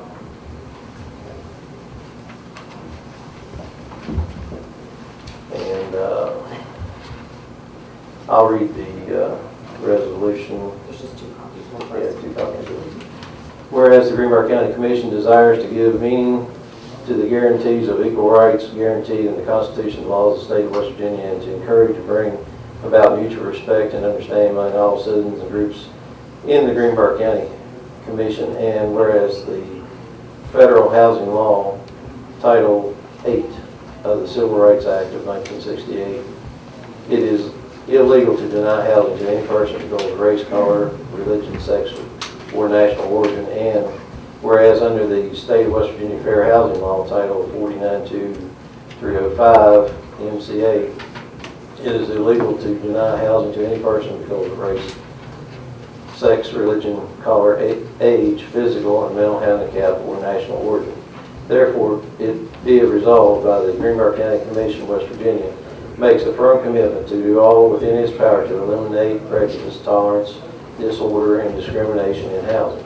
Therefore, be it also resolved that a fair housing wall poster, which has the Equal Housing Opportunity logo, will be displayed at Commission Hall. Yeah, I was going to say, did you ask those folks to quiet down or Andrew to close the door, please? Therefore, be it resolved that the following procedures will be used to accomplish the purchase of the aforementioned resolution. The Greenbrier County Commission shall inform all Greenbrier County employees of the Commission's commitment to fair housing. The Greenbrier County Commission will post the resolution in Commission buildings and other places and publicize it. The Greenbrier County Commission shall direct all employees to forward immediately to the President any reports they receive of housing discrimination. Number 4, the President shall forward such complaints to the West Virginia Human Rights Commission, 1321 Plaza East, Room 108A, Charleston, West Virginia, within 10 days of the receipt of the complaint. Do we have a motion to sign the fair housing resolution? So moved. It's been moved to sign the fair housing resolution. All those in favor signify by saying aye. Aye.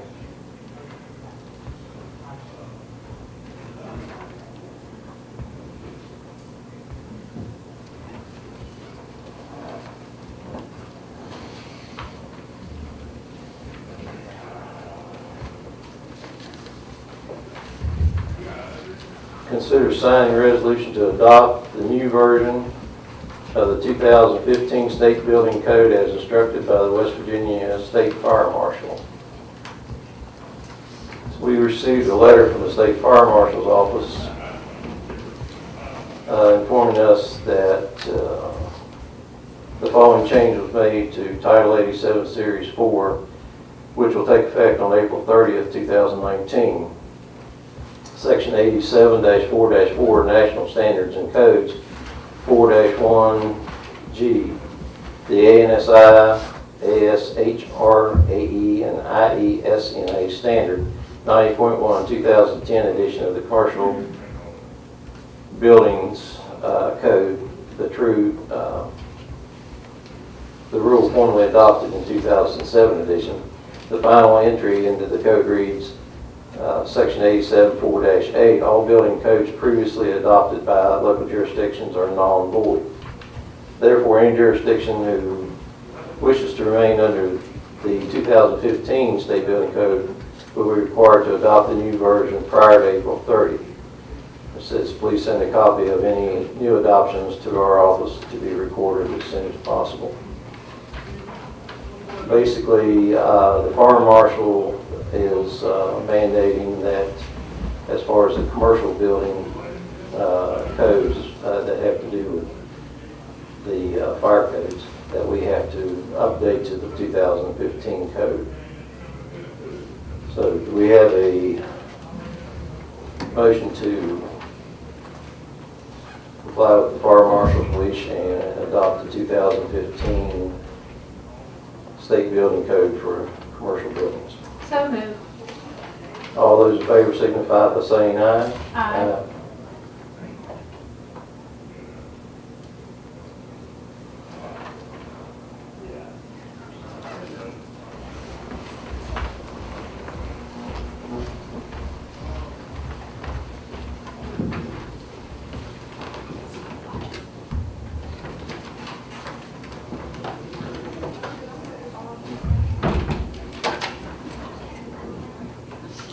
Okay, consider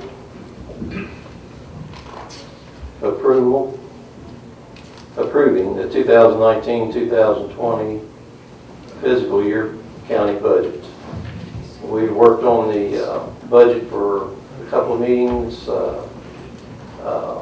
We came in and worked our way through it.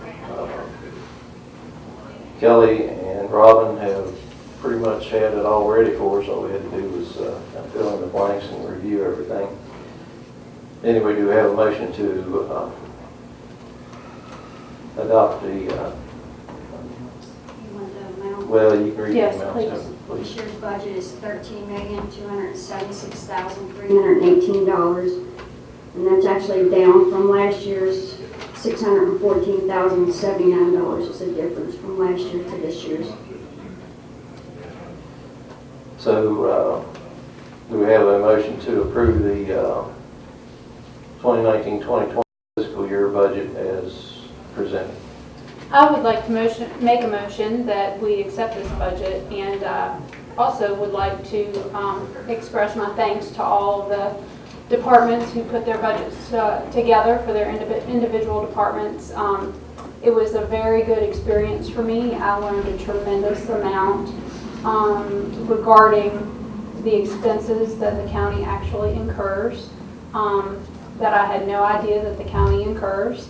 And the budget is always available to the public, and I would suggest anybody come and take a look at that and really see what is made up of the county budget. Yeah, I agree with Tammy. It was one of the easiest years of budgets that we've done. All the office holders pretty much held their request to last year's limits. Very few exceptions and things that we needed to adjust. There are a few things that we did need to adjust, but it was a very easy year. I have sat through 3 or 4 days of meetings to get things hammered out, but this one worked out very good this year. And all those in favor of the motion signify by saying aye. Aye. Consider MTA funding requests for 2019-2020 fiscal year. The MTA Authority has been operating in the county for several years. I'm not going to read through the whole letter. As Commissioner McClung reiterated a few minutes ago, it now goes to the airport and back, and it runs to the medical facility at the airport as well. And so people can make a connection there. I think they can get there. I don't know how often it runs, but they can get back or not.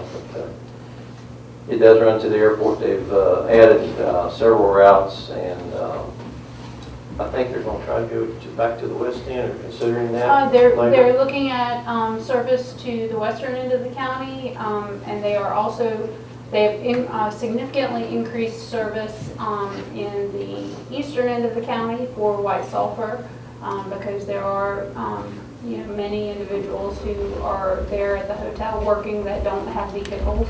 So that is something that is new, and our board members that for MTA that represent Greenbrier County have worked diligently with the new director that was here at our last meeting, and they have really, there's going to be a lot more increase of service in our area in the coming year, so I'm excited about that. The amount is the thing we have to discuss. In the past, we've funded them $4,000 a year. It was $3,500, went up to $4,000, and for the last few years. And now they're asking us to consider. They said they didn't. It's not going to affect whether or not they keep doing the service they're doing. But they've asked us to consider doubling that amount to $8,000.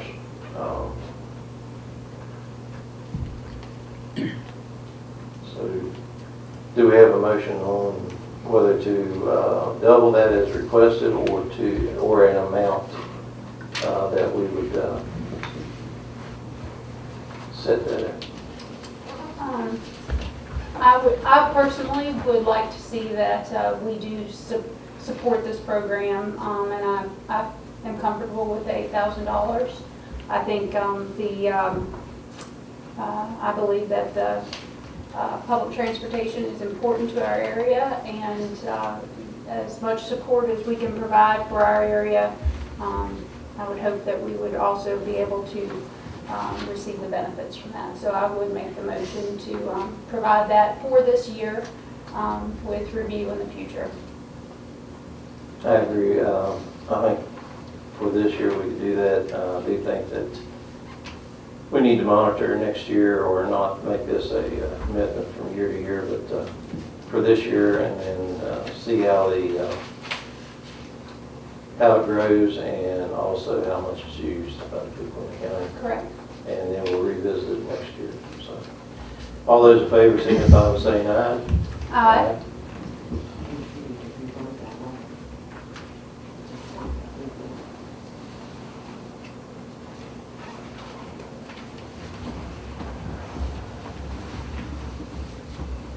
Sounds good to me.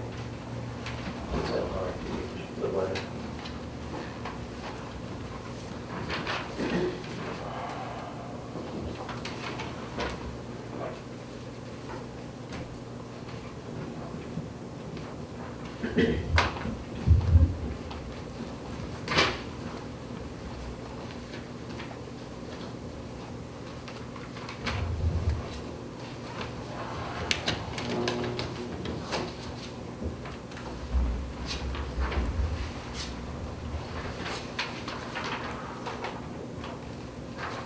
Okay, item number 11.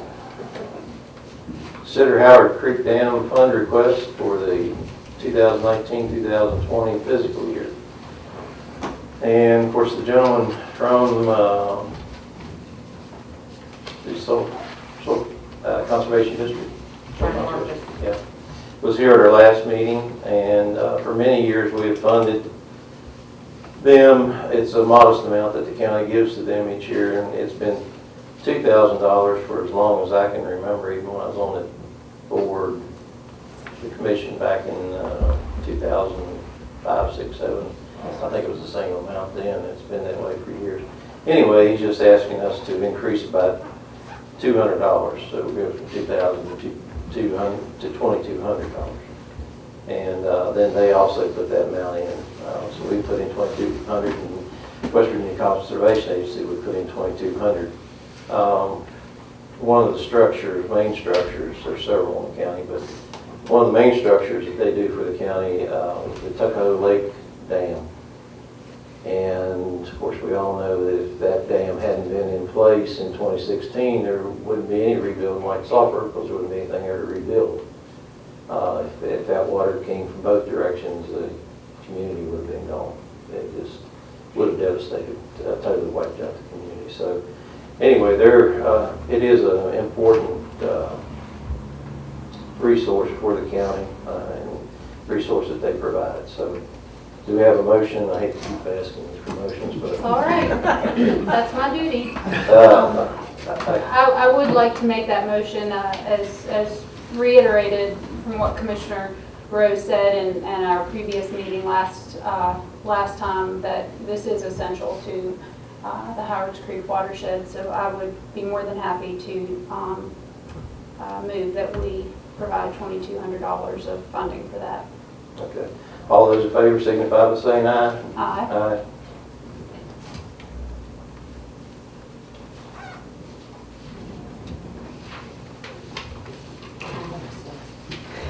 You will take care of this side of this, right? Yes, sir. Okay.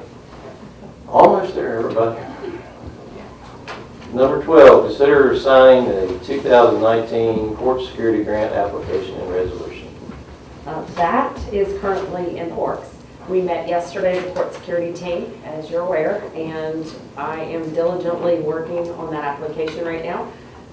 Currently, I have already the proposal for upgrades of the security cameras, and that's a little, about $24,000 here at the courthouse. That's going to the new system. And I've reached out to the same vendor, and he's supposed to be giving me estimates, hopefully for the magistrates and family court, so we can upgrade those, and that's part of the grant application. So I'm asking that once that is completed, since it is due on the 1st, and I will have it done by Friday, if you guys will go ahead and approve the court security team to apply, and the resolution that will go with it. And basically what we're asking is for the commission to give the authority to sign that when it's complete. So move. All those in favor signify by saying aye. Aye. Public comments. Oops, I wrote small letters. You had some public comment? Did you? Elsie Dolores Yes. Hoyland, health issues. Hoyland? Hoyland, Hoylman.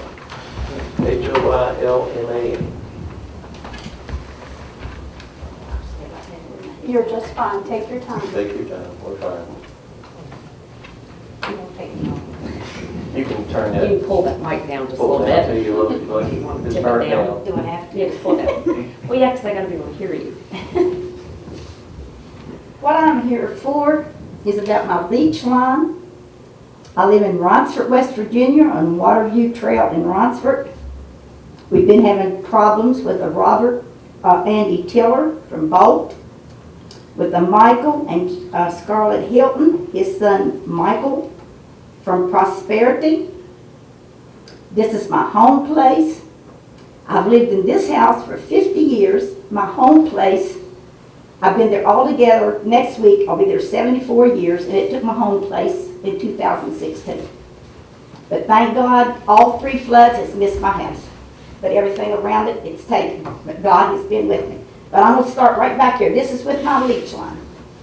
And the problem that I'm having with the county and state and everybody else. But anyway, back in 2012, my brother-in-law sold a piece of property.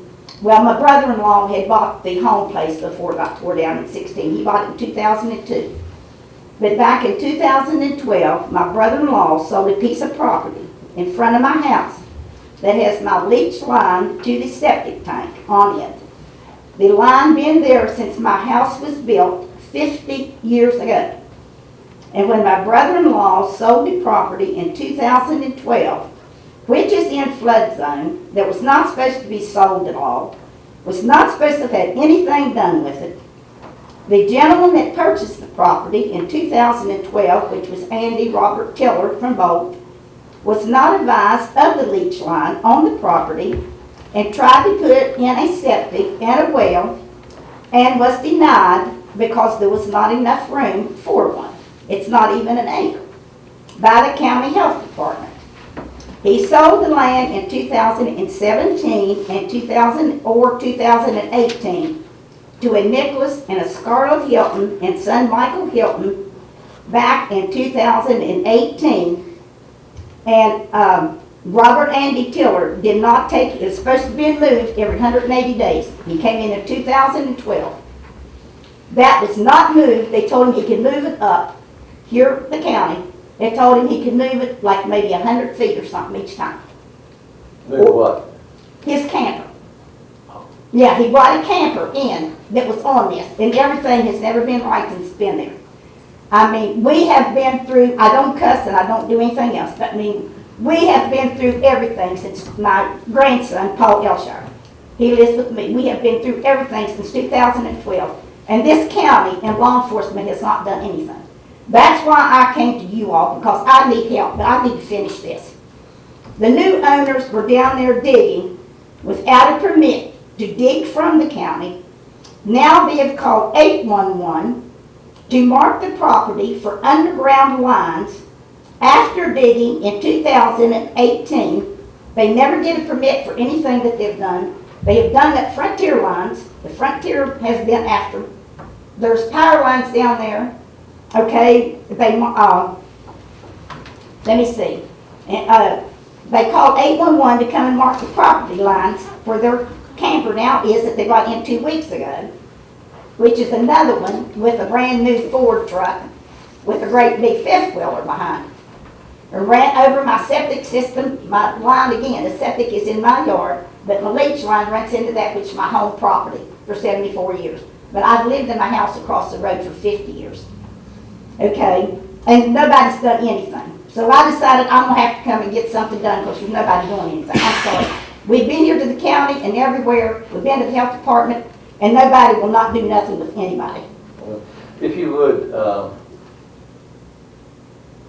I don't mean to cut you off or anything, but if you would get with Kelly right after the meeting and give her your location and everything. Sir, look, okay, I'll stop. She knows. She knows where it is because she hasn't done anything either. Her Bob Ford hadn't done anything since 2012. If this would have been stopped in 2012 and 13, when Andy Tiller first started, this stuff would not have happened.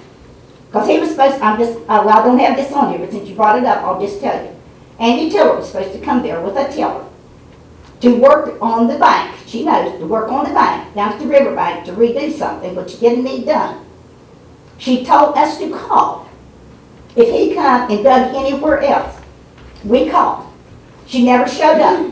She never answered her phone. He called Bob Ford. Bob Ford never showed up. He never come. So that's why I'm blaming the county. We're having to go through with all of this stuff. And I've got health problems, but the Lord takes care of that. But we should not have to put up with this stuff because we've got somebody that is not doing their job that needs to be replaced or to get somebody that's going to do their job. I mean, I tried to tell myself that I wasn't going to get upset, but this aggravates me. This was 2012. This is going on 2019. This is going on 7 years. And this guy that's got it now just bought the property from Andy Tiller last year in March and came in. He's been nothing but trouble that we've had with this and that. But anyway, he bought another new camper in there. They don't do nothing right, but I'm not going through with all of that because somebody else has got to check all that stuff out. But, I mean, she knows all about it in Bob Ford since 2012 and 13. So, I mean, I'm sorry, but you're part of the problem. And Bob Ford, I'm sorry. Probably do so much legal stuff. Well, ma'am, I can only thing I can do to offer you is that we'll check into it and see. First time I've heard about the problem, but we. Yeah, because we've never come to the county commission or nothing. Yeah, it's the first time I've heard about it, so we'll check into it and. Well, I need have to pull these other little lines right here too. You need to know what's going on right now. Make it brief, because one thing I don't allow in the meetings is the other folks aren't here, Kelly's here, but the other folks aren't here, and we don't allow anybody to bring somebody. I've been kind of cringing every time you mention somebody's name. We don't allow somebody to talk about somebody else if that person's not here to defend herself. I mean, you can tell us your problem, you can tell us, what you're doing. Well, she's the what one you're brought doing, it up, and that's the reason why I mentioned it, because she said that. She knew about it, yeah. So anyway, we need to move on and try to finish. Well, I just got this little piece right here. Okay, anyway, the new owners called, I think I started at 811 to mark the property lines for underground lines after digging in 2018. But 811 has marked the property lines where the underground lines are, and we have heard that they're going to put in a septic tank and they're going to pull out the leach line.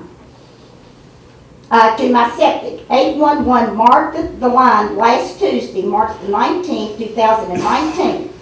The county health department advised my grandson and I that if they pull it, that we would possibly have to move out of my house that I have been in for 50 years to give somebody to a camper. That's not right. I was also advised that there should be a law for a grandfather clause that allows my line to stay. I've been advised of that, but I don't know. Somebody will probably have to check into it. I don't know, because it's been there for 50 years for that. What I'm doing, I'm asking the county commissioners to please assist, requesting a gentleman, you're the only ones here now, from the county commissioner's office to come to check out this situation with myself and my grandson present. And my house is here, there's a little yard, a road that runs by, and they got the camper parked right across there, right beside of the road. And it's in Power Lines Way, it's in, they've already dug up twice, the frontier lines and all, and anyway, 811 has got this marked. I need someone to come and check this before they get back down there and start digging up my leach line.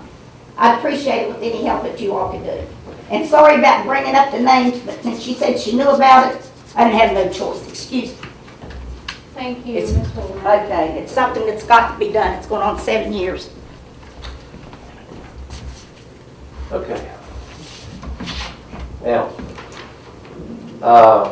I didn't make comment when Commissioner McClung was on his little tirade. Actually, what the prosecuting attorney's office had told us, it is perfectly legal for the county commission, 2 members of the county commission, to take another member off of a board. Commissioner McClung and Tincher could remove me from being the president and nominate one of them, could take me off the health department and nominate one of them. In the state code, everything that Mr. Johnson read and Mr. McClung read pertains to the 4 appointed board members appointed by the county. It does not pertain to the county commission member. County commission members, all of us that serve on different boards, Commissioner Tincher has about 5 boards, I have about 5. Commissioner McClung has 1. The airport authority. He's jerry-rigged that over the years. So. And he thinks that is all right because that's such an important, busy board. Commissioner Tincher is willing to take that board on with her other 5 or 6 to make her an additional board. But so anyway, we weren't wanting to make any of this personal, and I'm not going to make it personal. Commissioner McClung and I have worked together for several years now and gotten along, over 4 years, gotten along very well. We don't agree on a lot of things. We don't agree on, we didn't agree on settling the account with the college board. We didn't agree on buying the property from the Board of Education, and a few other things that, and the CVB and the animal shelter and different things that Commissioner McClung's pet peeves. But as far as the airport authority, and we have the authority to remove him, he says he's not going to step down. He will be removed if he does not step down. And Commissioner Tincher will take that seat. We have concerns with some of the things that have went on with the airport. I will not in any way say that Mr. Snyder hasn't done a good job with the maintenance of the airport and several aspects of the airport. He has. Getting back to Commissioner McClung,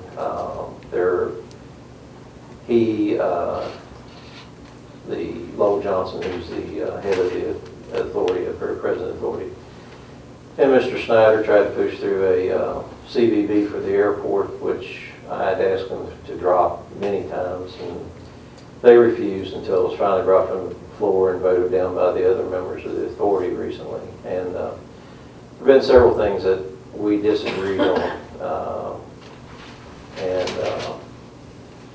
Commissioner McClung supports the current airport manager 110%. And they continually do things that Commissioner Tincher and I don't approve of and have voiced our opinion about, but falls on deaf ears. So we didn't make this decision lightly. We would have just done about anything to make this decision or done this. But there are several things that happen at the airport that we don't approve of, and putting Commissioner Tincher on there, I believe, will, as she says, put a fresh perspective on it, on the airport. It won't be a rubber stamp for the airport manager or his wishes. But like I said, the manager, Mr. Snyder, has done several good things, but several things that we are not happy with. So anyway, the main thing that I want to take away from tonight is the fact that we were well within our rights to remove Commissioner McClung from the authority and place another commissioner on it. What he had read from the prosecuting attorney's office was not exactly, he read one line because he didn't want to read the rest of the letter. So, but we have been told by the prosecuting attorney's office that we could make that change. We've also been told by a attorney that works for and helps the County Commissioners Association of West Virginia and was a former county commissioner in Montague County, the Morgantown area, that we were within our rights to do so. Now, to remove any of the other four, the way President of the Airport Authority, Mr. Johnson, said, we would have to notify them 2 weeks in advance. We would have at a regular meeting, we would discuss it. We would have to enter an order, and then we can remove it. But we would have to give an exact reasoning for doing that. The commissioners do not fall under that. Commissioners can only serve, as it says in there, for the length of term of their office, which the only thing that means is once your term as a commissioner is over, you're off of all the boards that you're appointed to. That's all that means. That they can try to skew it as they want to, but that just means that once your term of office is up, you're off of all the county boards. You're no longer a commission representative. And you cannot be appointed as a commission representative. You can be appointed to a board as a member of the public. So, it was something that we felt like we needed to do, but it's very regrettable that we were have to do that. But I have total confidence that Commissioner Tincher can go on that board and make some changes and improvements for the airport. I think the airport in the long run will be better off with some changes. But anyway, just wanted to explain it was not an illegal action, as he said, and he will have to relinquish his position on that board. Any other comments? Okay, and take a motion to adjourn. So moved. We're adjourned. Thank you guys, and sorry it's been such a long evening. We hit this once in a while.